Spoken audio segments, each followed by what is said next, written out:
Welcome to HDTV. You now rocking with your boy. We're going intergalactic with this one. This is from Live Science website. If you have a chance, go check it out to all my nerds and people who are just interested in astronomy. Interstellar visitor Oumuamua could still be alien technology. New study hints by Rafi Letzer. And this was first published 5 days ago. Aliens or a chunk of solid hydrogen, which idea makes less sense. Oumuamua, a mysterious interstellar object that crashed through our solar system 2 years ago, might in fact be alien technology. That's because an alternative, non alien explanation might be fatally flawed, as a new study argues. But most scientists think the idea that we spotted alien technology in our solar system is a long shot. In 2018, our solar system ran into an object lost in interstellar space. The object, dubbed Oumuamua, seemed to be a long and thin, cigar shaped and tumbling end over end. Tumbling end over end. Then close observation showed it was accelerating as if something were pushing on it. Scientists still aren't sure why. One explanation: the object was propelled by an alien machine such as light sail, a wide millimeter thin machine that accelerates as it's pushed by solar radiation.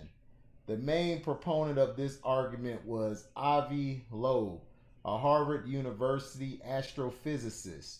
Most scientists, however, think Oumuamua's wonky acceleration was likely due to a natural phenomenon. In June, a research team proposed that solid hydrogen was blasting invisibly off the interstellar object's surface and causing it to speed up. Now, in a new paper published Monday, August 17th, in the Astrophysical Journal Letters, Loeb and Thiem Hoag, an astrophysicist at the Korea Astronomy and Space Science Institute, argue that the hydrogen hypothesis couldn't work in the real world, which would mean that there is still hope that our neck of space was once visited by advanced aliens and that we actually spotted their presence at the time. Here's the problem with Oumuamua: it moved like a comet but didn't have the classic comma or tail of a comet, said astrophysicist Daryl Seligman, an author of the solid hydrogen hypothesis, who is starting a postdoctoral fellowship in astrophysics at the University of Chicago.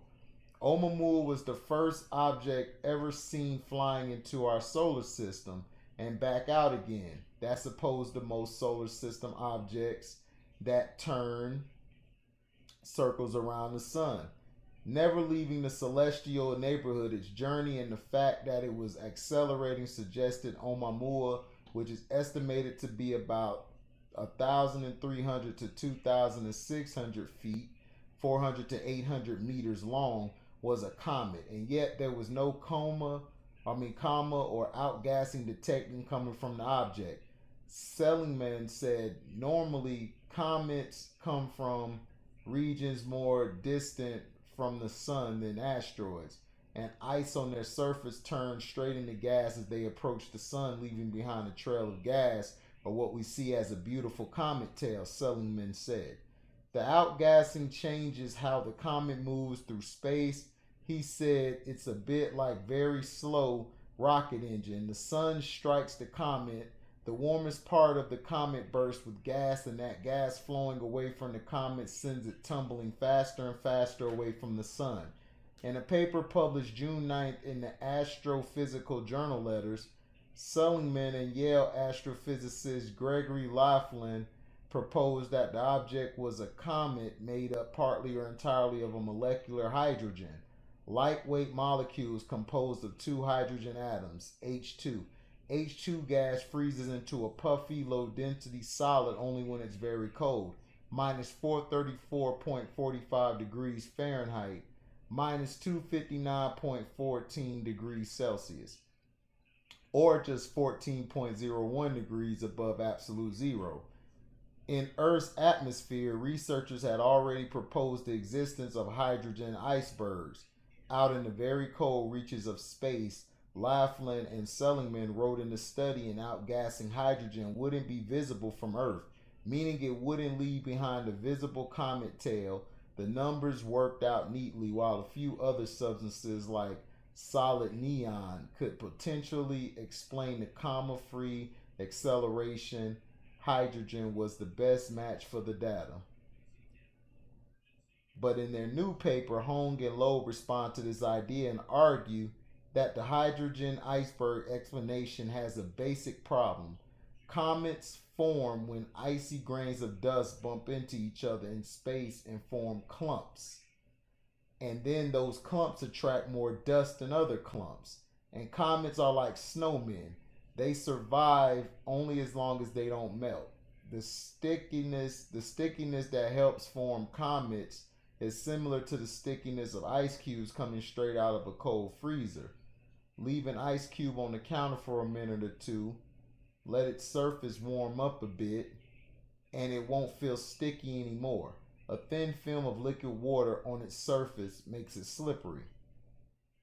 Hogan Loeb argued that even starlight in the coldest part of space would warm up small chunks of solid hydrogen before they could clump together and form a comet of Oumuamua's large scale, and more importantly, the trek from the nearest giant molecular cloud, a dusty, gassy region of space where hydrogen icebergs are thought to form, is far too long.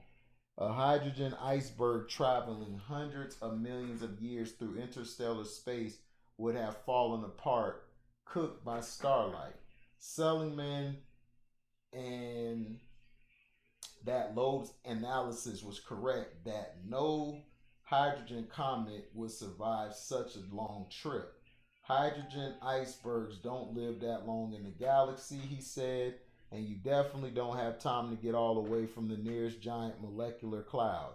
The theory only works if Oumuamua is just 40 million years old. He said over that time frame, outgassing could have molded the comet's oblong shape without destroying it entirely. He pointed to a paper published in April in the Astronomical Journal, which proposed a number of nearby origin points for Oumuamua. The paper's author didn't nail down the comet's home entirely, which would be impossible, they said. Oumuamua was hardly moving when it arrived in our sun's gravity well, which makes tracking the comet through space tricky. But the researchers looked at what else passed through the Milky Way neighborhood that our sun is now passing through in recent cosmic history. They landed on two groups of young stars, the Carina and Columba moving groups, said Tim Hallett, a graduate student and astrophysicist at McGill University in Montreal and lead author of the paper published in April. They all formed around 30 million to 45 million years ago in a cloud of gas that then dispersed. That small dissipated cloud of molecular gas with just a few young stars is one where hydrogen icebergs might form. Hallett said there are many processes that can eject Oumuamua type objects from young stars in moving groups, like gravitational nudges between stars in the group, planet formation, or as Seligman and Laughlin 2020 argue, the molecular clouds that create the stars in the first place, Hallett told Live Science. All three papers fit neatly together if you assume Oumuamua was a hydrogen iceberg that originated in Carina or Columba. Hallett added Seligman and Laughlin's idea could work here because H2 objects should have a short lifetime in the galaxy, as Loeb correctly concludes, and an origin in Carina or Columba would make it young enough to survive its journey, he said.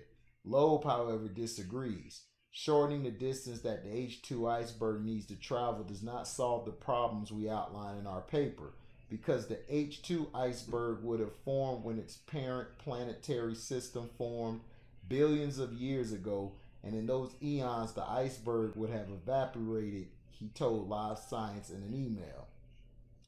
Loeb also said that hydrogen icebergs are expected to come from giant molecular clouds, not parts of space like Carina or Columba. And he reiterated that no hydrogen iceberg could survive the trek from the nearest giant molecular cloud. Asked if there is a clear leading candidate explanation for Oumuamua's acceleration, Loeb referred Live Science to a non yet released book he authored called Extraterrestrial, the first sign of intelligent life beyond Earth, due for publication in January. So, from reading that long thing, do you believe Oumuamua is a comet? Or do you believe it's alien technology? Do you believe that it's just something new that is in this vast world of in this vast world that we still